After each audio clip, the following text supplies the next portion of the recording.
Hello viewers, আজকে আবার একটি নতুন গল্প নিয়ে আপনাদের মাঝে হাজির হলাম।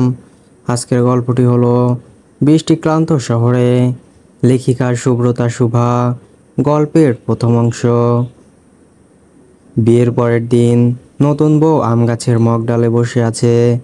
আশা বেগম কপাল চাপড়াতে চাপড়াতে বললেন, কাব্য রে, তোর বাপ তোরে কার সঙ্গে বিয়ে দিল রে?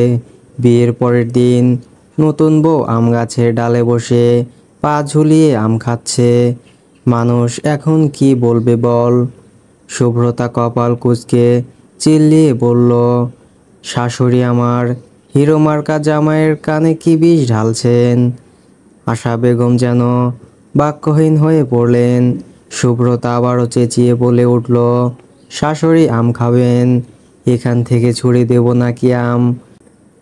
কাব্য বিরক্তি নিয়ে গম্ভীর কণ্ঠে বলল, নেমে আসো ওখান থেকে, তাছাড়া কিন্তু তোমার বাদরামির জন্য তোমাকে আমি শাস্তি দিব।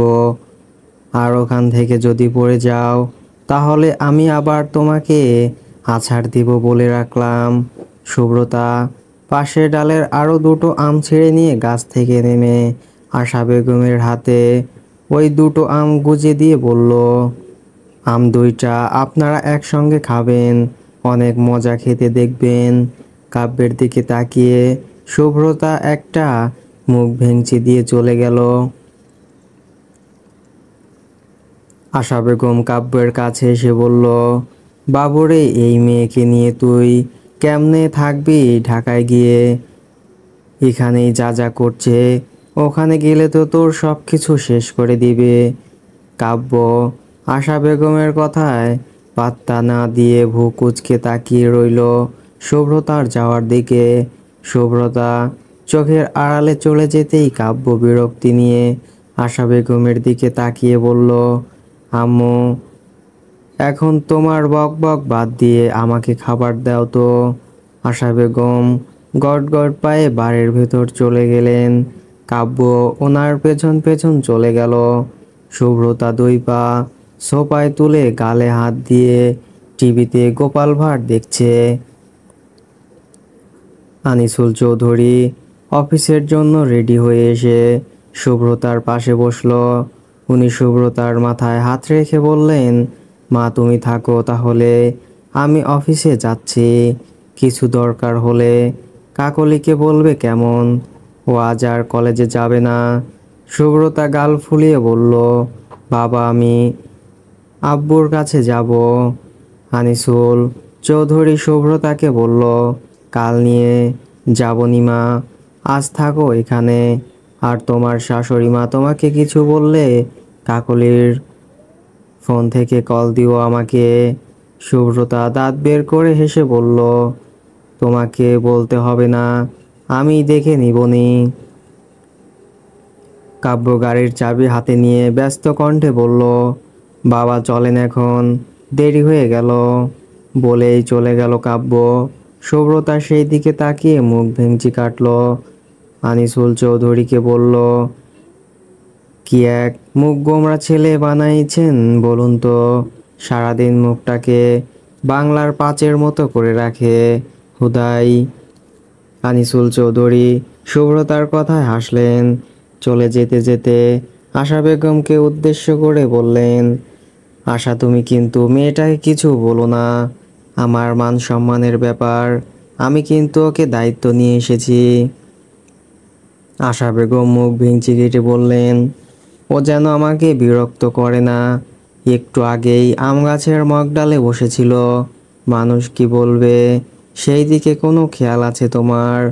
আনিসুল চৌধুরী বললেন, গ্রামের মেয়ে বোঝই তো, একটু মানিয়ে নেও না। আর তুমি পারবে আমি জানি।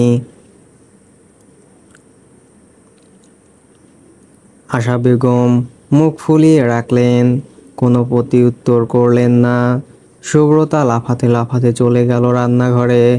আশা বেগম রান্না করছিলেন, আর হেল্পিং হ্যান্ড দুইজন মহিলা ওনাকে কাজে সাহায্য করছিল।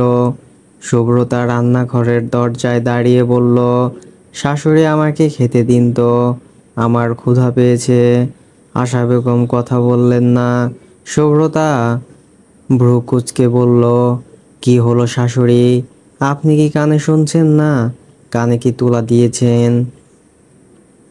আশা বেগম রাগান্বিত কণ্ঠে বললেন, ভালো করে কথা বলতে পারো না?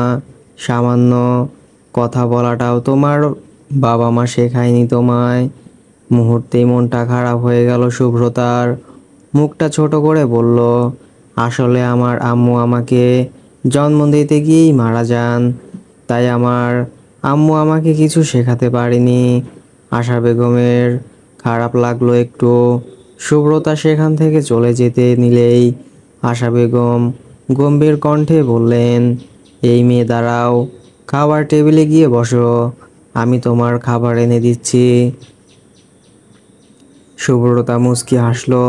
খাবার খেয়ে একাই পুরো বাড়িটা লাগলো সে। আনিসুল চৌধুরী তার ম্যানেজার মমিনুল হককে জিজ্ঞেস করলো, গ্রামের কি অবস্থা? মমিনুল হক মাথা নিচু করে জবাব দিলেন, এমপির ছেলে তীব্র কাল রাতে মিস্টার শাহিন আহমেদের বাড়িতে আগুন ধরিয়ে দেয় রাতে, আগুনে পুড়ে গেছেন উনি। আনিসুল চৌধুরী ধপ করে চেয়ারে বসে পড়লেন, মাথায় হাত রেখে বলতে লাগলেন, আমি বাঁচাতে পারলাম না ওকে, এখন আমি কি জবাব দিব মেয়েটাকে? আমি পারলাম না। আনিসুল চৌধুরী রক্ত চোখ নিয়ে মমিনুল হককে বলল, তুমি এখন বলছো আমাকে রাতে কি করছিলে? মুমিনুল হক নিচু কণ্ঠে বলল, সরি স্যার, আসলে আমি আপনাকে কল করেছিলাম কিন্তু আপনার ফোন বন্ধ ছিল। সুব্রতা লাফাতে লাফাতে যেতেই এক রুমে উকি দিয়ে দেখলো একজন বয়স্ক মহিলা বসে আছে চেয়ারে, সিলিংয়ের দিকে তাকিয়ে। সুব্রতা কপাল কুঁচকে তাকাতেই মহিলাটা বলে উঠল, ভেতরে আসো। সুব্রতা থতমত খেয়ে গেল, ধীর পায়ে গিয়ে গিয়ে বলল, আপনি কে? মহিলাটা নিজের চোখের চশমা ঠিক করে তীক্ষ্ণ দৃষ্টিতে তাকিয়ে বলল, আমি কাব্যের দাদি, তুমি কি নতুন বউ নাকি? সুব্রতা মুখ লুকিয়ে বলল, হুম। কাব্যের দাদি মিসেস আঞ্জুমা বললেন, মন খারাপ নাকি রে? আয় আমার কাছে এসে বস। সুব্রতা হাঁটু গেড়ে মেঝেতে বসে পড়ল। আঞ্জুমা বেগম সুব্রতার মাথায় হাত বোলাতে বোলাতে বললেন, জানিস তো আমারও অনেক ছোটবেলায় বিয়ে হয়েছিল, আমার কেমন কেমন জানি লাগতো, আর আমার উনি ছিল একদম কাব্যের মতো উঁচু লম্বা, আর ওর মতো রাগী আর ঘেরতারাও। উনি প্রথম দিনই আমাকে যে ধমক দিয়েছিলেন। সুব্রতা চোখ গোল গোল করে তাকিয়ে বলল, উনিও জানেন কাল রাতে কি ধমকটাই দিল আমাকে? আমি তো ভয় পেয়ে পড়ে সোফায় গুটিসুটি মেরে ঘুমিয়েছিলাম। আসলেই খাটাসের খাটাশুনি। আঞ্জুমা বেগম হাসলেন সুব্রতার কথায়। আঞ্জুমা বেগম বললেন, জানিস তোর বাবা মা অনেক ভালো মানুষ, তোর শ্বশুর আর তোর বাবা অনেক ভালো বন্ধু। আনিসুল বিদেশে শিফট হওয়ার পর যোগাযোগ প্রায় বন্ধ হয়ে যায়, দেশে ফিরে কাজে ব্যস্ত হয়ে পড়ে। পরে এই তো 7 দিন আগে জমি জমার কাজে পরশু কাব্যকেও ডেকে নিয়ে যায়, পরে তো হুট করে তোকে কাল কাব্যের বউ করে নিয়ে আসে। আগে অবশ্য কাব্যের সঙ্গে তোর বিয়ের কথা বলেছিল তোর শ্বশুর আর তোর বাবা। শুভ্রতা চুপ করে শুনছিল আঞ্জুমার কথা।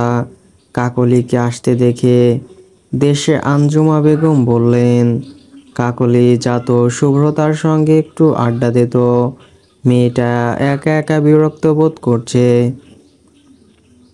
কাকলি হেসে বলল, আমি তো ওকেই খুঁজতে এসেছিলাম, চলো শুভ্রতা আমরা যাই। আঞ্জুমা বেগম চোখ ছোট ছোট করে বললেন, শুভ্রতা আবার কি?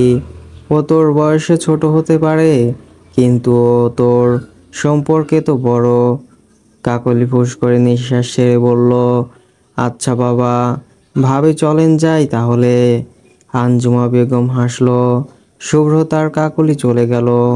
কাকলির রুমে আনিসুল চৌধুরী কাব্যকে নিজের কেবিনে ডাকলো। কাব্য আসতেই আনিসুল চৌধুরী বললেন, কাব্য, তোমার শ্বশুর মারা গেছেন। কাব্য অবাক হয়ে বলল, বাবা, উনি এমন হুট করে কেমনে কি? আনিসুল চৌধুরী গম্ভীর কণ্ঠে বললেন, তোমার তা জানতে হবে না, শুধু এটুকুই জেনে রাখো, মেয়েটাকে এখন থেকে তোমাকেই দেখে রাখতে হবে। মেয়েটার আপন বলতে শুধু তার বাবা ছিল। যাই হোক, তুমি কিন্তু ওর সঙ্গে ভালো ব্যবহার করবে। মেয়েটা অনেক ছোট, আর তুমি যদি ওর সঙ্গে খারাপ ব্যবহার করেছো, তাহলে আমার থেকে খারাপ আর কেউ হবে না বলে দিলাম। কাব্য চুপ করে সব কথা শুনলো।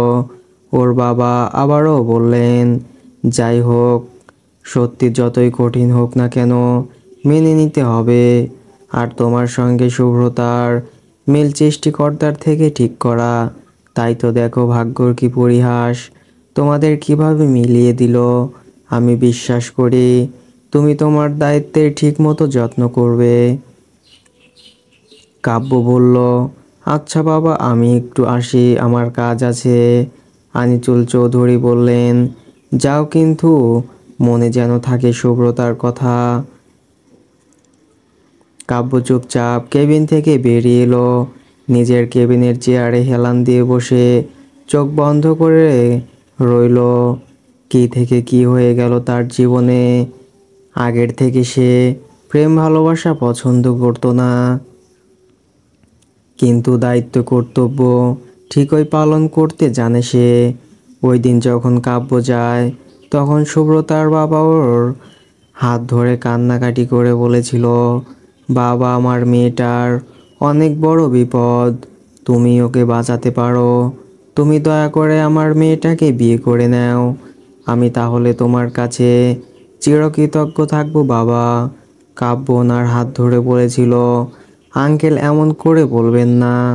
তখনই কাব্যের বাবা কাব্যকে বলেছিল, সে যদি সুব্রতাকে বিয়ে না করে, তাহলে তার মরা মুখ দেখবে।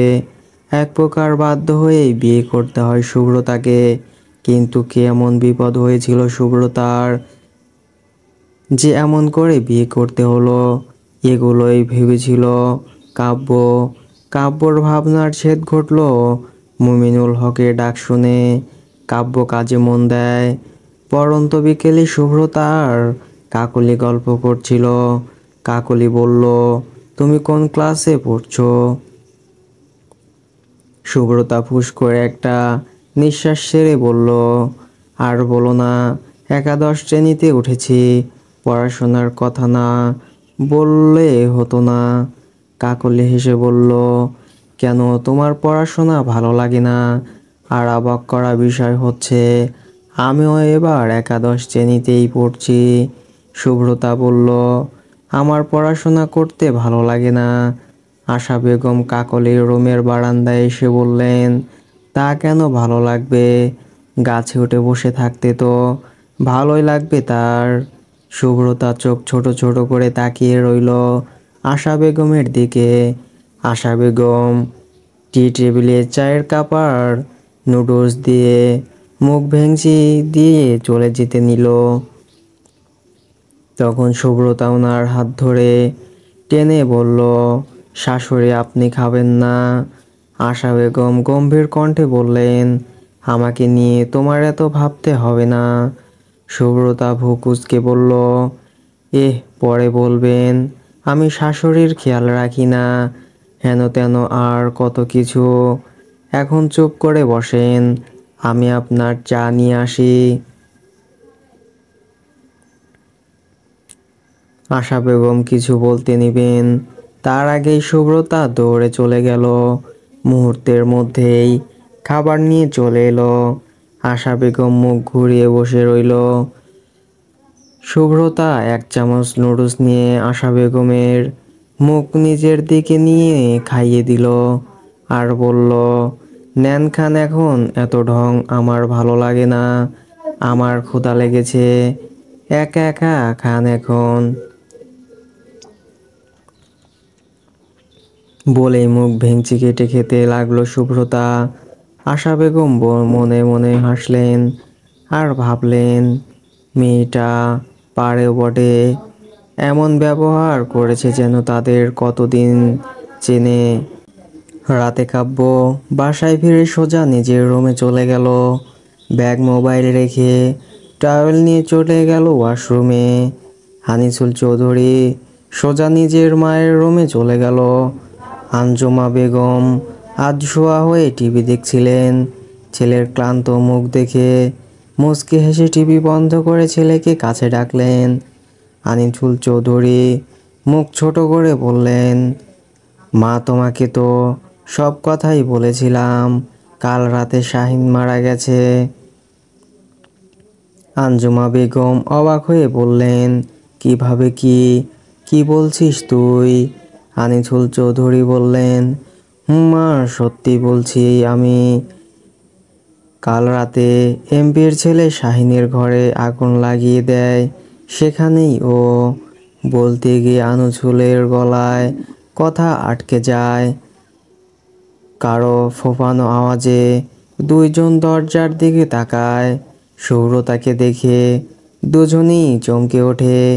আনিসুল চৌধুরী শুভ্রতাকে কিছু বলতে নিবেন, তার আগেই শুভ্রতা দৌড়ে চলে যায় কাব্যের রুমে। রুমে দরজা লাগিয়ে বেডে উল্টা হয়ে শুয়ে বালিশে মুখ গুজে হাউমাউ করে কান্না করতে লাগলো শুভ্রতা। আনিসুল চৌধুরী দরজা ধাক্কাতে থাকেন। শুভ্রতাকে নিয়ে সে চিন্তিত হয়ে পড়ে। কাব্য ওয়াশরুম থেকে বের হয়ে থমকে যায় শুভ্রতাকে এমন হাউমাউ করে কান্না করতে দেখে। কিছুক্ষণ ভেবে বিষয়টি বুঝতে পেরে ওর বাবাকে উদ্দেশ্য করে বলল, বাবা, আপনি গিয়ে ফ্রেশ হয়ে নিন, আমি এই দিকটা দেখে নিচ্ছি। আনিসুল চৌধুরী কাব্যের কথায় চলে যায় নিজের রুমে। কাব্য ধীর পায়ে এগিয়ে যায় শুভ্রতার দিকে।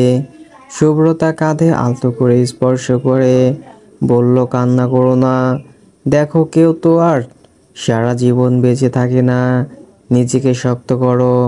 তোমাকে এমন করে কান্না করতে দেখলে কিন্তু তোমার বাবা কষ্টে লাগবে। কাব্যের কথায় শুভ্রতার কান্নার বেগ যেন আরো বেড়ে গেল। কাব্য ফুস করে একটা নিঃশ্বাস নিয়ে দুই হাত ধরে টেনে তুলল শুভ্রতাকে নিজের দুই হাতের মাঝে। শুভ্রতার মুখটা আবদ্ধ করে আলতো করে ওর চোখের নোনা জল মুছে দিয়ে বলল, দেখো শুভ্রতা, তুমি যত ভেঙে পড়বে মানুষ তোমাকে আরো ভাঙতে চাইবে। মানুষ তোমার দুর্বলতার সুযোগ নিয়ে তোমাকে আঘাত করবে। নিজেকে শক্ত করে শত্রুকে মোকাবেলা করতে পারলেই জীবন সুন্দর। বাস্তবতা অনেক কঠিন শুভ্রতা। কাব্য শুভ্রতার দুই হাত নিজের হাতে আবদ্ধ করে বলল, আমি প্রমিস করছি, আমি এখন থেকে তোমার পাশে থাকব। তুমি আমাকে নিজের ফ্রেন্ড ভাবতে পারো। হুট করে শুভ্রতা কাব্যকে জড়িয়ে ধরে ফোঁপাতে লাগলো। কাব্য এতে অবাক হয়নি। কাব্য আলতো হাতে শুভ্রতার মাথায় হাত বুলিয়ে দিতে লাগলো। খানিকক্ষণ পর কাব্য ধীর কণ্ঠে বলল, চলো শুভ্রতা, কিছু খেয়ে নাও। শুভ্রতা কান্না ভেজা কণ্ঠে বলল, না, আমার ক্ষুধা নেই, আপনি খেয়ে আসুন। কাব্য কিছু বলতে নিবে, তার আগেই দরজায় টোকা পড়ল। আশা বেগমের কণ্ঠ শুনে কাব্য উঠে গেল দরজা খুলতে। আশা বেগম আবার প্লেট নিয়ে দাঁড়িয়েছিল। গভীর কণ্ঠে কাব্যকে বলল, যা গিয়ে খেয়ে নে, সবাই অপেক্ষা করছে, আমি ওকে দেখে নিচ্ছি। কাব্য বাধ্য ছেলের মতো চলে গেল। আশা বেগম ধীর পায়ে রুমে প্রবেশ করে দেখল শুভ্রতা থ মেরে বসে আছে বেডের উপর। একটা দীর্ঘশ্বাস ফেলে উনি খাবারটা বেড সাইড টেবিলে রেখে বসলো শুভ্রতার সামনে বরাবর। গভীর কণ্ঠে বলে উঠলেন, তুমি যদি এখন না খাও তাহলে কিন্তু তোমার বাবা কষ্ট পাবেন। বাধ্য মেয়ের মতো খেয়ে নাও, কোনো কথা আমি শুনতে চাই না। শুভ্রতা কিছু বলল না, চুপ করে বসে রইল। আশা বেগম ভাত মাখিয়ে সুব্রতার মুখের সামনে ধরল। সুব্রতা টলমল চোখে তাকালো আশা বেগমের দিকে। আশা বেগমের গম্ভীর মুখের আড়ালে যে মমতাময়ী মায়ের রূপ আছে তা বুঝতে দেরি হলো না সুব্রতার। আশা বেগম জোর করে সুব্রতার মুখ ধরে খাইয়ে দিল। সুব্রতা কিছু বলতে গেলেই আশা বেগমের ধমকানি খেয়ে দমে গেল। খাওয়ানো শেষে আশা বেগম বের হতে যেতেই কাব্যকে দরজায় দেখে বলল, ধমকাধমকি করিস না। মায়ের কথা শুনে হাসলো কাব্য। কাব্য হাসতে দেখে আশা বেগম ভ্রু কুঁচকে বললেন, এখানে হাসার কি হলো? কাব্য ফুঁস করে নিঃশ্বাস ছেড়ে বলল, নিজে এতক্ষণ যে ধমকাধমকি করলে তাতে কিছু হলো না, আবার আমাকে বলছো?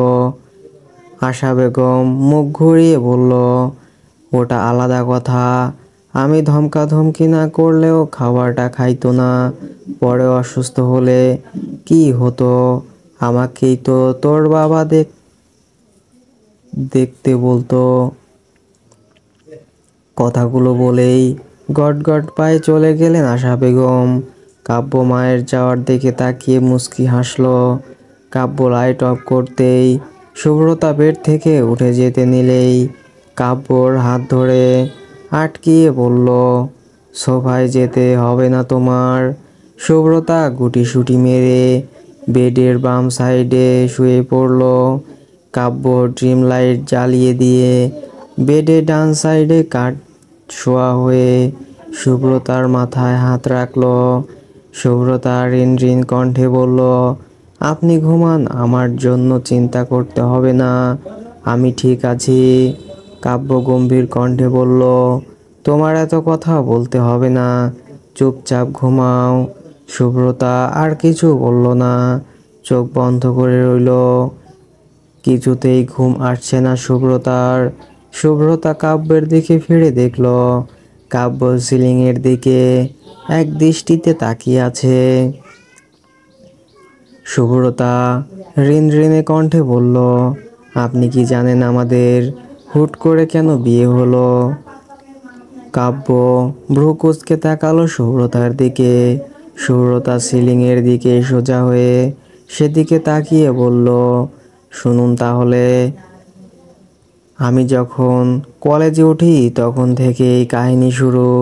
আমাদের এলাকায় এমপির ছেলে তীব্র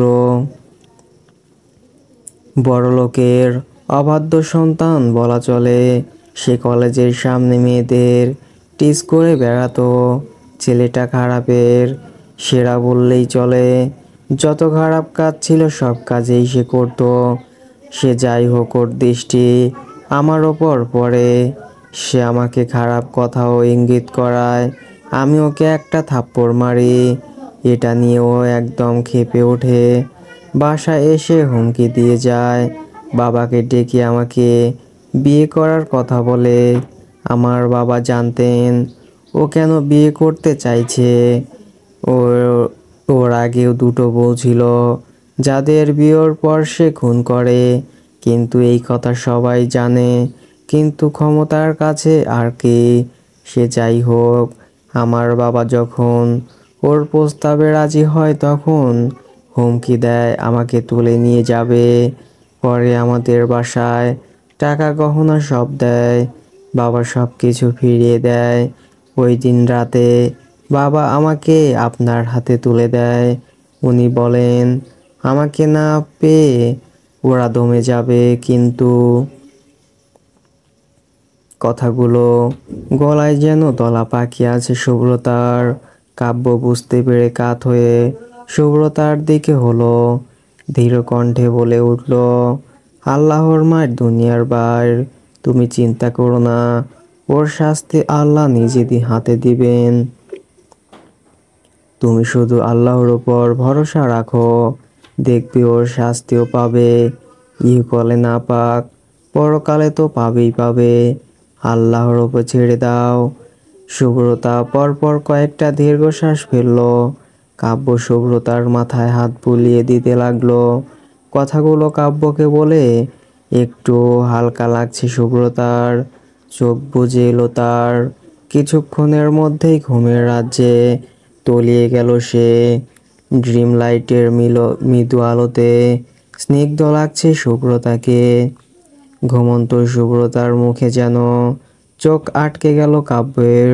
কান্নাকাটি করায় মুখ ফুলে গেছে, তাতে যেন আরো সুন্দর লাগছে।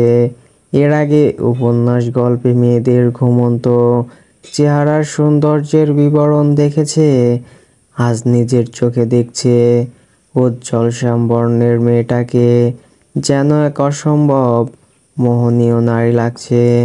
কাব্য শুভ্রতার দিকে তাকিয়ে থাকতে থাকতে কখন যে ঘুমিয়ে গেছে টেরও পায়নি সে। সকালে মিষ্টি রোদ শুভ্রতার চোখে মুখে আছড়ে পড়তেই ঘুম ভেঙে গেল ওর। ঘড়ির দিকে তাকিয়ে দেখলো সকাল 9:30 বাজে। হুড়মুড়িয়ে উঠল সে। এতক্ষণে কাব্যরা চলে গেছে। বেড সাইড টেবিলে একটা চিঠি দেখে ভ্রু কুঁচকালো শুভ্রতার। শুভ্রতা চিঠিটা হাতে নিয়ে দেখলো চিঠিতে লেখা, আজ থেকে না হয় আমাদের সম্পর্কের একটা নাম দেই, বন্ধুত্ব নামক সম্পর্কটা না স্থাপন করি। শুভ্রতা মুচকি হাসলো। সে এখন থেকে শক্ত হবে। কাব্যের কথাগুলো মনে গেঁথে গেছে তার। সে যদি ভেঙে পড়ে তাহলে তার বাবা ভালো থাকবেন না। শুভ্রতা ওয়াশরুম থেকে বের হয়ে চলে গেল বসার রুমে। আশা বেগম চশমা চোখে এঁটে খাতা দেখছেন। শুভ্রতা গিয়ে পাশের সোফায় বসে বলল, শাশুড়ি কি করছেন? আশা বেগম তল চোখে একবার তাকিয়ে বলল, খাতা দেখছি পরীক্ষার। শুভ্রতা গালে হাত দিয়ে বলল, একটু দয়া মায়া করে খাতাগুলো দেখেন শাশুড়ি। আশা বেগম ভ্রু কুঁচকে তাকালো শুভ্রতার দিকে। শুভ্রতা বলল, মেলা কষ্ট করে ওরা পড়াশোনা করে। আশা বেগম বললেন, তোমাকে আমি আমার কলেজে ভর্তি করিয়ে দিব, যাও রেডি হয়ে আসো। শুভ্রতা ঝট করে উঠে বলল, না না, আমার বিয়ে হয়ে গেছে, এখন আবার কোনো পড়াশোনা করব শাশুড়ি? আমার পড়াশোনা ভালো লাগে না, ওটা ছাড়া আর যা বলবেন তাই শুনবো। আশা বেগম গম্ভীর কণ্ঠে বললেন, তা হবে না, রেডি হয়ে এসো, তোমাকে পড়াশোনা করতে হবে। আমি কাব্যকেও বলে দিব ঢাকার কোম্পানির দায়িত্ব ম্যানেজারকে বুঝিয়ে দিতে এখানেই থাকতে। পরে তোমার পড়াশোনা শেষ না হয় তোমাকে নিয়ে যাবে। শুভ্রতা কিছু একটা ভেবে আশা বেগমের পাশে গিয়ে বসে বলল, না পড়লে কি হয় না শাশুড়ি, আমি আপনার সেবা যত্ন করব, সংসার মন দিয়ে করবনি, আমাকে ছেড়ে দিন শাশুড়ি। আশা বেগম কঠোর কণ্ঠে বললেন, আমি কিছু মানছি না, আমাদের বাসায় সবাই উচ্চ শিক্ষিত, তোমাকেও পড়তে হবে। আমাদের বাসায় সার্ভেন্ট আছে কাজ করার জন্য, তোমাকে এখনই সংসারে মন দিতে হবে না, যখন সময় হবে তখন আমি নিজেই তোমাকে সব দায়িত্ব দিব। আর আমার সামনে এত বাহানা চলবে না, এখন গিয়ে রেডি হয়ে এসো। ও ভালো কথা, টেবিলে খাবার আছে, খেয়ে নাও ভালো মেয়ের মতো, দেরি হয়ে যাচ্ছে আমারও। শুভ্রতা আর কিছু বলতে পারলো না, বিড়বিড় করতে করতে চলে গেল খাবার টেবিলে। আশা বেগম হাসলেন শুভ্রতার কাজে, মেয়েটা যে মানিয়ে নিয়েছে নিজেকে, এতে শান্তি মিলছে তার। শুভ্রতা বকবক করতে করতে খাবার টেবিলে বসেছে দেখে কাকলি ভ্রু কুঁচকে তাকালো শুভ্রতার দিকে।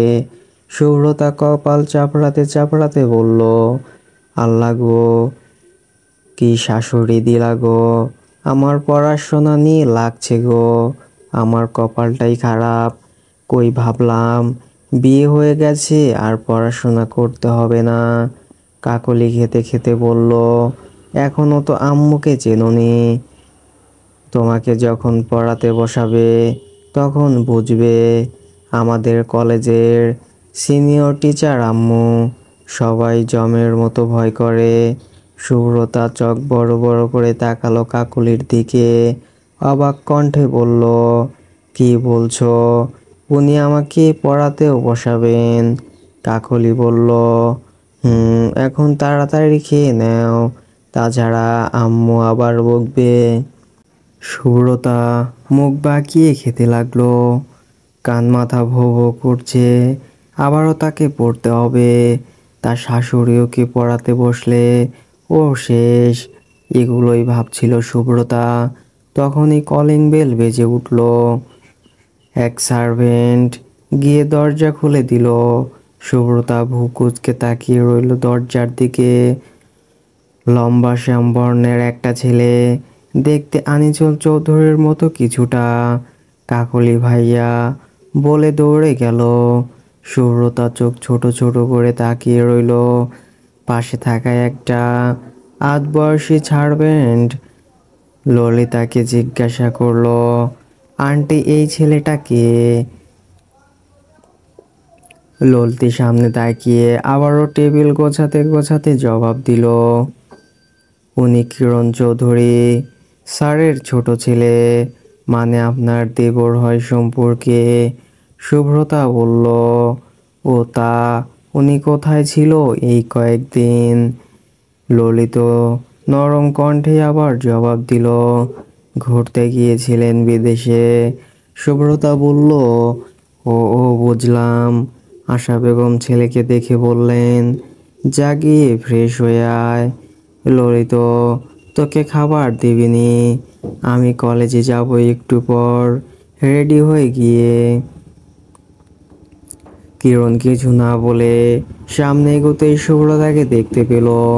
সে ভ্রু কুঁচকে কাকলির দিকে তাকাতেই কাকলি বলে উঠল, দা ভাইয়ের বউ, তোকে বলছিলাম না? কিরণ শুধু গম্ভীর কণ্ঠে ও বলে নিজের রুমে চলে গেল। শুভ্রতা কিরণের যাওয়ার দিকে এক পলক তাকিয়ে কাকলির দিকে তাকিয়ে বলল, তোমাদের পরিবারের সবাই এমন কেন? কাকলি কপাল কুঁচকে বলল, কেমন? শুভ্রতা বলল, এই যে সবাই কেমন গম্ভীর, মুখটাকে বাংলা পাঁচের মতো করে রাখে। শুভ্রতার কথায় কাকলি হাসলো আর বলল, পরিস্থিতি হয়তো এমন করে দিছে, সে যাই হোক, রেডি হই চলো। শুভ্রতা ধপধপ পায়ে চলে গেল নিজের রুমে। ইচ্ছা না থাকা সত্ত্বেও কাকলি শুভ্রতার কাজে হাসলো। কলেজে পৌঁছে কাকলি চলে গেল ক্লাসে। আশা বেগমের পেছনে পেছনে যেতে লাগলো শুভ্রতা। কলেজের স্টুডেন্টরা সালাম দিচ্ছে আশা বেগমকে ভয়ে ভয়ে। আশা বেগম গম্ভীর কণ্ঠে সালামের উত্তর নিচ্ছেন। ভর্তির কাজ সম্পূর্ণ করে আশা বেগম শুভ্রতার হাত ধরে গাড়ির দিকে নিয়ে যেতে লাগলো। আজ তার ক্লাস নেই, শুভ্রতাকে ভর্তি করানোর জন্যই উনি এসেছে। রাস্তার ধারের ফুচকার দোকানের দিকে তাকিয়ে আছে শুভ্রতা। আশা বেগম গম্ভীর কণ্ঠে বললেন, এগুলো অস্বাস্থ্যকর, আমি তোমাকে কিছুক্ষণ পর রেস্টুরেন্ট থেকে কিনে দেবনি, এখন চুপচাপ আমার সঙ্গে চলো। শুভ্রতার চোখ মুখ খুশিতে ঝলমল করে উঠল। সে বলল, সত্যি? আশা বেগম গাড়িতে শুভ্রতাকে বসিয়ে নিজে বসে সামনের দিকে তাকিয়ে বলল, আমি মিথ্যা কথা বলি না। শুভ্রতা খুশি মনে জানালা দিয়ে বাইরের পরিবেশ দেখতে লাগলো। আশা বেগম সুব্রতাকে মার্কেটে গিয়ে কিছু কেনাকাটা করে দিলেন। বই খাতা যা যা দরকার সব কিনলেন। যাওয়ার সময় রেস্টুরেন্ট থেকে ফুচকাও কিনে নিলেন। সন্ধ্যায় ক্লান্ত শরীরে নিজের রুমে এসে কাব্য দেখল সুব্রতা কান ধরে দাঁড়িয়ে আছে। আশা বেগম সামনের সোফায় মুখ গম্ভীর করে বসে আছেন। সুব্রতাকে এমন অসহায় অবস্থায় দেখে হুট করেই ফিক করে হেসে দিল কাব্য। আশা বেগম আর সুব্রতা দরজার দিকে তাকাতেই কাব্য নিজেকে স্বাভাবিক করার চেষ্টা করেও ব্যর্থ হয়ে হো হো করে হেসে দিল। কাব্যকে মুখ ভেঙচি কেটে অন্যদিকে তাকালো সুব্রতার। কাব্য ওর মাকে বলল, আম্মু ওকে এমন করে কান ধরিয়ে রেখেছো কেন? আশা বেগম ফুস করে নিঃশ্বাস ছেড়ে বললেন, আর বলিস না, ওকে পড়াচ্ছিলাম। সেই যাই হোক, ফ্রেশ হয়ে নে, কিরণ আসছে, একসঙ্গে নাস্তা করবি যা। কাব্য শুভ্রতার দিকে তাকিয়ে বলল, আজকের মতো ওকে ছেড়ে দাও আম্মু, বেচারাকে প্রথম দিন একটু মাপ দাও। আশা বেগম শুভ্রতার দিকে তাকিয়ে বলল, যাও, আজকে তোমার ছুটি, কাল থেকে কলেজে যাবে বুঝলে। বলেই শুভ্রতার উত্তর অপেক্ষা না করে আশা বেগম চলে গেলেন। শুভ্রতা ফুস করে একটা নিঃশ্বাস ছেড়ে কোমরে হাত রেখে বলল, আপনি হাসলেন কেন? কাব্য কপাল কুঁচকে বলল, হাসি আসলে কি হাসা যাবে না? শুভ্রতা দ্বিগুণ জোর দিয়ে বলল, আমার কান ধরে থাকতে থাকতে কান হাত পা সব ব্যথা করছে, আর আপনি হাসি আসলো বলেই হাসলেন বদলোক। কাব্য বলল, পড়া না পারলে তো এমন হবেই। শুভ্রতা রেগে বলল, আপনার সঙ্গে আমার কথা নেই জান। বলেই গটগট পায়ে রুম ত্যাগ করলো শুভ্রতা। কাব্য হেসে চলে গেল ফ্রেশ হতে। কিরণের রুমের সামনে আসতেই পা থেমে গেল শুভ্রতার। মৃদু সুরে গান ভেসে আসলো। শুভ্রতা চুপ করে শুনতে লাগলো। কিরণ খালি গলায় গান গাইছে, বৃষ্টিটাকে জড়িয়ে ধরে আজও কেঁদেছি, চোখের পানি মুছে দেবে বলে আর ভাবিনি, এখন আমি অনেক ভালো তোমায় ছাড়া থাকতে পারি। শুভ্রতা কপাল কুঁচকে ভাবলো, এর তো কোনো ঘাবলা আছেই আছে। ছেলেটার আবভাব ভালো লাগছে না, ছ্যাঁকা খাইছে না। ভাবতে ভাবতে ব্যালকনির রুমে চলে গেল। কাকলি পড়ছিল দেখে শুভ্রতা কোনো কথা না বলে বসে পড়ল বেডে, গালে হাত রেখে। কাকলি আর চোখে ওর দিকে তাকিয়ে পড়া শেষ করলো। পড়া শেষ করে শুভ্রতার পাশে এসে বলল, কি হয়েছে, তুমি কি ভাবছো? শুভ্রতা ভাবুক কণ্ঠে বলল, তোমার ছোট ভাই মনে হয় ছ্যাঁকা খাইছে। কাকলি ভ্রু কুঁচকে বলল, তুমি কিভাবে বুঝলে? শুভ্রতা বলল, ওনার রুমের সামনে থেকে ঘুরে এসো, বুঝতে পারবে। কাকলি অবাক হয়ে ওর ছোট ভাইয়ের রুমের সামনে থেকে ঘুরে আবার চলে এলো। আবার শুভ্রতার পাশে বসলো। ভাইয়া তো গান গাইছে। শুভ্রতা বেডে পা ভাঁজ করে বসে বিঙ্গের মতো বলল, উনি ফিলিংস নিয়ে গান গাইছেন, এর মানে বোঝো না। কাকলি কিছু বলতে নিবে, তার আগেই শুভ্রতা কারো গাঢ়টাকে খেয়ে উঠল। মাথা হাত রেখে রাগান্বিত কণ্ঠে বলে উঠল, কিরে, এত বড় সাহস আমার মাথায়? পেছন ফিরে কাব্যকে দেখে চুপ করে গেল শুভ্রতা।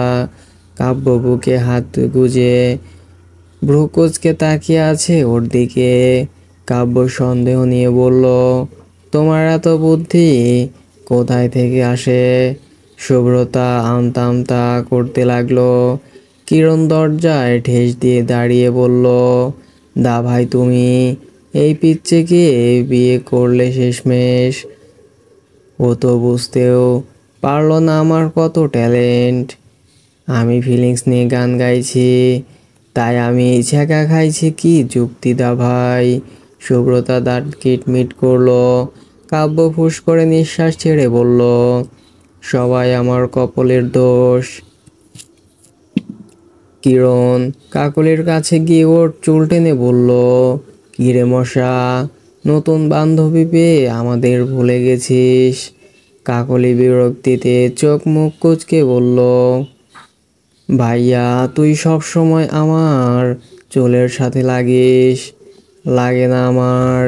কিরণ মুখ বাঁকিয়ে বলল, কোথায় এতদিন পর বাসায় আসলাম, কিছু বানিয়ে খাওয়াবি তা না কানের সামনে ফ্যান ফ্যান করছিস। কাকলি বলল, আমার কত ঠেকা, তোর জন্য রান্না করি আর তুই ভুল ধরিস। সুব্রতা চুপ করেছিল। কাব্য সুব্রতার পাশে দাঁড়িয়ে ওর কানের কাছে ঝুঁকে বলল, আর কত মুখ ফুলিয়ে রাখবে বলো তো, একদম পেতনির মতো লাগছে। সুব্রতা কটমট দৃষ্টিতে তাকালো কাব্যর দিকে, কিছু না বলে চলে গেল রুম ছেড়ে। কাব্য হাসলো সুব্রতার যাওয়ার দিকে তাকিয়ে। রাতের খাওয়া শেষ করে কাব্য কিরণের রুমে গেল। কিছু কথা বলে নিজের রুমের দিকে রওনা হলো। রুমে এসে রুম অন্ধকার দেখে লাইট জ্বালালো। সুব্রতা রুমে না দেখে কপাল চুলকালো সে। বাইরে বৃষ্টি পড়ছে ঝিরিঝিরি। কাব্য এগিয়ে গেল বারান্দার দিকে। যা ভেবেছিল তাই। বারান্দার গ্রিল ধরে সুব্রতা দাঁড়িয়ে আছে বাইরের দিকে তাকিয়ে। কাব্য ধীর পায়ে গিয়ে সুব্রতার পাশে দাঁড়ালো। বৃষ্টির পানি সুব্রতার কোমল মুখ আছড়ে পড়ছে। কাব্য সেই দিকে বলল, এই জন্যই হয়তো সবাই বৃষ্টিকে এত পছন্দ করে। কি সুন্দরভাবে নিজের কষ্টটাকে বৃষ্টির মাধ্যমে বিলিয়ে দেওয়া হয়, কেউ বুঝতেই পারে না। সুব্রতা অবাক চোখে তাকালো কাব্যর দিকে। কাব্য সামনের দিকে তাকিয়ে বলল, এই বৃষ্টি ক্লান্ত শহরে সকলে ব্যস্ত নিজের দুঃখ বিলাস করতে। বৃষ্টিটাকে উপভোগ করতে হয়। মানুষের জীবন যেমন ক্ষণস্থায়ী, তেমনি সুখ দুঃখ ক্ষণস্থায়ী। যতদিনে রহস্যময় পৃথিবীতে নিজেকে ভালোবেসে প্রতিটা মুহূর্ত উপভোগ করতে পারলেই জীবন সুন্দর। থাক কিছু দুঃখ কষ্ট কষ্ট যত্নে গুছিয়ে। কাব্য সুব্রতার হাত ধরতেই কেঁপে উঠল সুব্রতা। কাব্য সেই দিকে পাত্তা না দিয়ে ওকে বারান্দায় থাকা দোলনায় নিয়ে গিয়ে বসালো। বারান্দায় থাকা বেলি ফুলের ছোট গাছটাতে একটা ফুল ধরেছে। বৃষ্টির সুগন্ধ আর বেলি ফুলের স্নিগ্ধ সুবাস মিলে এক মনোমুগ্ধকর সুগন্ধ এসে আছড়ে পড়ছে কাব্যের নাকে। কাব্য প্রাণ ভরে সেই সুবাস নিয়ে বলল, তুমি কি মনে করেছ তুমি সারাদিন সবার সঙ্গে স্বাভাবিক ছিলে বলেই তুমি সব কিছু মানিয়ে নিয়েছ? আমি জানি তোমার স্নুগ্ধ হাসির মাঝেই আপন জন হারানোর তীব্র কষ্ট কাজ করছে। তুমি আমাকে নিজের বন্ধু ভেবে সব কিছু ভাগ করে নিতেই পারো। জানো তো, তুমি যদি আমার কাছে কষ্ট ভাগ করে নাও, তাহলে আমি হয়তো অতটা অনুভব করতে পারবো না, কিন্তু তুমি অনেকটা হালকা হবে, এটা আমি বলতে পারি। সুব্রতা নিজের অজান্তেই কাব্যের কাঁধে মাথা রাখলো। কাব্য বুঝতে পারলো বাচ্চা মেয়েটার উপর দিয়ে কি চাপ যাচ্ছে। তার এই কাজটা প্রয়োজন ছিল। সুব্রতা চোখ বন্ধ করে বলল, আমার জন্মের সময় আমার মা আমাকে ছেড়ে চলে যায়। বাবা তারপর আর দ্বিতীয় বিবাহ বন্ধনে আবদ্ধ হয়নি। শুধুমাত্র আমার অযত্ন হবে বলে আমি ছোটবেলা থেকে মায়ের আদর পাইনি। কিন্তু আমার বাবা আমাকে ভালোবাসার কোনো কমতি কোনোদিন অনুভব করতেই দেয়নি। আজ উনি নেই, আমাকে ছেড়ে চলে গেছে অনেক দূরে। আমি কিছুতেই মেনে নিতে পারছি না। কাব্য নিজের হাত শুভ্রতার মাথায় রাখলো। শুভ্রতা আবারও বলতে লাগলো, আপনার পরিবারের সবাই অনেক ভালো। আমাদের বিয়েটা স্বাভাবিকভাবে না হলেও এত তাড়াতাড়ি যে ওনারা আমাকে আপন করে নেবেন আমি ভাবতেও পারিনি। বিশেষ করে আপনার মা, ওনাকে আমার অনেক বেশি পছন্দ হয়েছে। আমি কোনোদিন মায়ের মতো কাউকে পাইনি, কিন্তু আপনার মায়ের থেকে আমি মা মা গন্ধ পাই। কাব্য ধীর কণ্ঠে বলল, আমার মা এমনই, ওনার রাগারাগির মাঝেই ভালোবাসা। অনেকটা সময় কেটে গেল ওদের নীরব নিরিবিলিতে। বৃষ্টি এতক্ষণে থেমে গেছে, মৃদু ঠান্ডা বাতাস বইছে। কাব্য নীরবতা ভেঙে বলল, চলো ঘুমাতে হবে, তোমাকে আবার কালকে কলেজে যেতে হবে। শুভ্রতা বলল, আর কিছু সময় থাকি। কাব্য মাথা ঝাঁকিয়ে বলল, না না, রাত 12:30 বাজে, এখন ঘুমাতে চলো, কাল আবার আবার গল্প করা হবে। রুমে আসতেই শুভ্রতা সোফায় ঘুমাতে যাবে, তার আগেই কাব্য বলল, আমার বিছানা কি এতই ছোট হয়ে গেছে যে তোমার মতো বাচ্চার বিছানায় জায়গা হবে না? শুভ্রতা কোমরে হাত রেখে বলল, প্রথম দিন যে কেন বলেছিলেন আমার বিছানায় তোমার জায়গা হবে না, তুমি সোফায় গিয়ে ঘুমাও, হ্যান ত্যান কত ধমকা ধমকি। কাব্য মাথায় হাত রেখে বলল, আরে ওই দিন আমার মাথা গরম ছিল, তাই ধমকা ধমকি করে ফেলেছি, এটা ভুলে যাও। শুভ্রতা চোখ ছোট ছোট করে বলল, ধরুন আপনি একজনকে খুন করেছেন, এখন আপনি কি তাকে ফিরিয়ে আনতে পারবেন? কাব্য ভ্রু কুঁচকে বলল, এখানে খুন টুন কোথায় থেকে আসলো? শুভ্রতা বিরক্তি নিয়ে বলল, আরে যা বলছি তার উত্তর দিন। কাব্য কিছু সময় ভাবল, তারপর বলল, ফিরিয়ে আনতে পারবো না, কারণ আমি হুদাই খুন করতে যাব কেন? শুভ্রতা বিরক্তির চরম পর্যায়ে পৌঁছে গিয়ে বলল, আরে মিয়া, আপনি সোজা কথায় সোজা উত্তর দিতে পারেন না। সে যাই হোক, আপনি সেই খুন করা মানুষটাকে ফিরে আনতে পারবেন না, তেমনি কথা একবার যা বলবেন তা ফিরে আনবেন পারবেন না। যেহেতু আপনার তো উচিত কথা বলার সময় ভেবে চিনতে বলা। সে যাই হোক, রাগের সময় যদি নিজের কথায় কন্ট্রোল করতে পারেন না, তাহলে আর কি করলেন জীবনে? কাব্য গম্ভীর কণ্ঠে বলল, একটু বেশি কথা হয়ে যাচ্ছে তোমার শুভ্রতা, আমার কাজের জন্য সরি, এখন চুপচাপ ঘুমিয়ে পড়ো আর ঘাটিও না। শুভ্রতা মুখ ভেঙচি কেটে বেডের এক সাইডে গুটিসুটি মেরে শুয়ে পড়ল। কাব্য চুপচাপ অন্য দিকে পাশ হয়ে শুয়ে পড়ল। সকাল হতেই ঘুম ভেঙে গেল কাব্যের। চোখ পিট পিট করে তাকাতেই হুট করে একটা হাতের বাড়ি খেতেই থতমত খেলো কাব্য। শুভ্রতার হাত সরিয়ে কাব্য উঠে বসলো। শুভ্রতার শোয়ার স্টাইল দেখে চোখ কপালে উঠে গেল কাব্যের। আর একটু হলেই সে খাট থেকে পড়ে যেত। শুভ্রতা সারা বিছানা নিয়ে শুয়ে আছে। কাব্য ফুস করে একটা নিঃশ্বাস ছেড়ে চলে গেল ওয়াশরুমে। শুভ্রতা পড়ে পড়ে ঘুমাচ্ছিল। দরজা ধাক্কানের আওয়াজে ধড়ফড়িয়ে উঠল সে। দৌড়ে গিয়ে দরজা খুলতেই ললিতাকে দেখতে পেল। সুব্রতা বুকে ফু দিয়ে বলল, আরে ললিতা আন্টি, তুমি তো আমাকে ভয় পাইয়ে দিয়েছিলে। আমি তো মনে করেছি শাশুড়ি। ললিতা বললেন, ম্যাডাম তোমাকে তাড়াতাড়ি ফ্রেশ হয়ে নাস্তার টেবিলে যেতে বলেছে।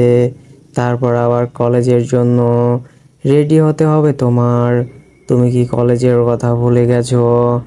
সুব্রতা ঘড়ির দিকে তাকিয়ে দেখলো আসলেই দেরি হয়ে গেছে। কপাল চাপড়ে বলল, আন্টি আমার তো মনেই ছিল না। তুমি যাও, আমি আসছি। ললিতা চলে গেল।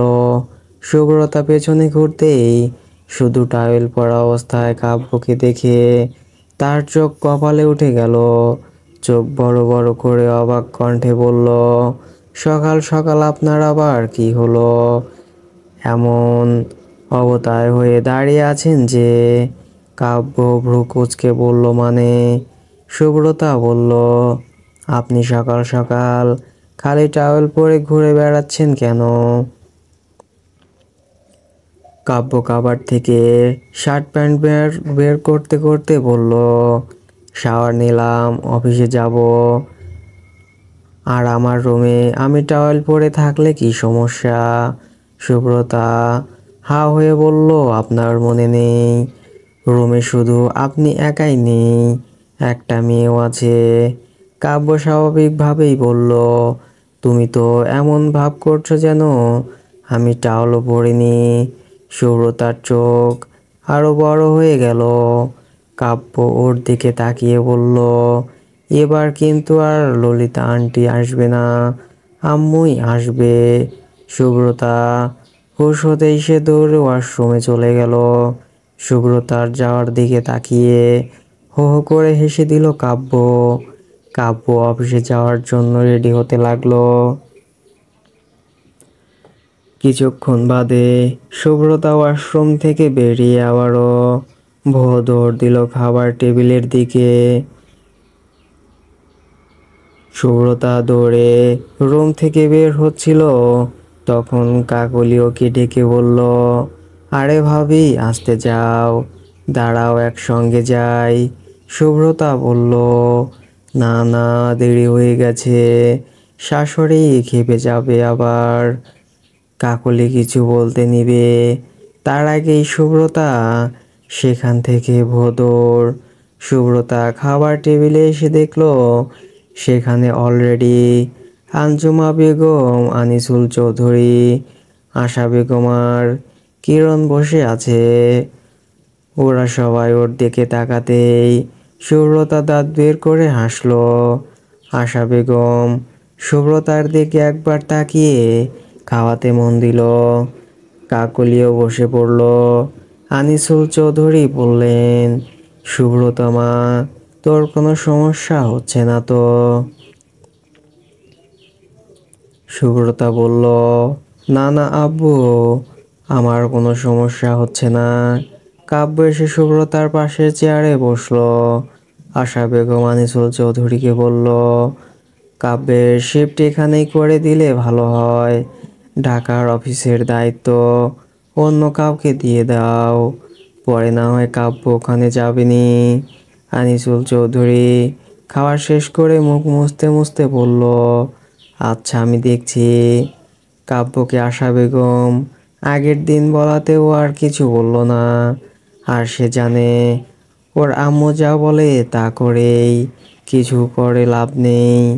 আনিসুল চৌধুরী আর কাব্য অফিসে চলে গেল। আঞ্জুমা বেগম রুমে চলে গেলেন। আশা বেগম সুব্রতা আর কাকলিকে নিয়ে কলেজে চলে গেলেন। কিরণ চুপচাপ নিজের রুমে বসেছিল। তার ফোনটা বেজে উঠতেই কিরণ রিসিভ করে বলল, চিত্রলেখা, তুমি আজ 8 দিন পর আমাকে কল করলে। তোমার কি একবারও আমার কথা মনে পড়েনি? কি হয়েছে তোমার? অপর পাশ থেকে চিত্রলেখা বলল, আজ বিকালে একটু দেখা করতে পারবে? কিরণ ভ্রুকুঁচকে বলল, তুমি কান্না করছো চিত্রলেখা? চিত্রলেখা খট করে কল কেটে দিল। কিরণের কপাল কুঁচকে এলো। কি ভাবতে লাগলো কি হয়েছে হঠাৎ চিত্রলেখার? চিত্রলেখা তো সহজে কান্না করে না। কি হলো তার? কিরণের ভাবনায় ছেদ ঘটল আঞ্জুমা বেগমের ডাকে। কিরণ নিজেকে স্বাভাবিক রেখে হেসে বলল, দাদিমা তুমি আসতে গেলে কেন?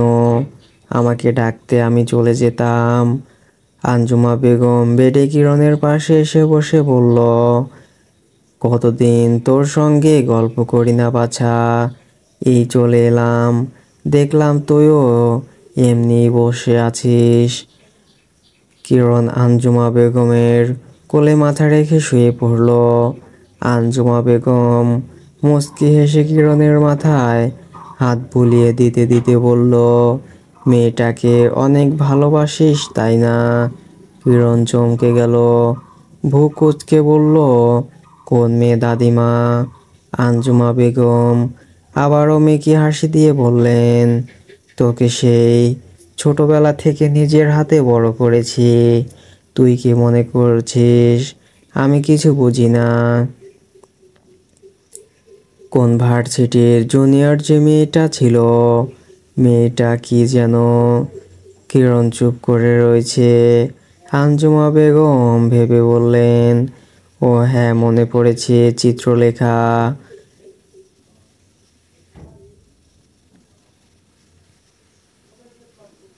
কিরণ ধপ করেই উঠে বসলো। আঞ্জুমা বেগম একটু জোরেই হেসে দিল। কিরণের গাল ধরে বলল, তোর দাভাইয়ের তো হুট করেই বিয়ে হয়ে গেল। তুই এবার একটা ব্যবস্থা কর, ধুমধাম করে বিয়ে দেই তোকে। কিরণ মুখটা ছোট করে বলল, কিন্তু দাদিমা? চিত্রলেখা কেন যেন কান্না করছিল। বেশ কয়েকদিন ওর সঙ্গে আমার কথা হয়নি, এখন আবার কান্না করছে। কি যে হলো, টেনশন হচ্ছে আমার। আঞ্জুমা বেগম কপালে ভাঁজ ফেলে বললেন, কল করে কি বলল?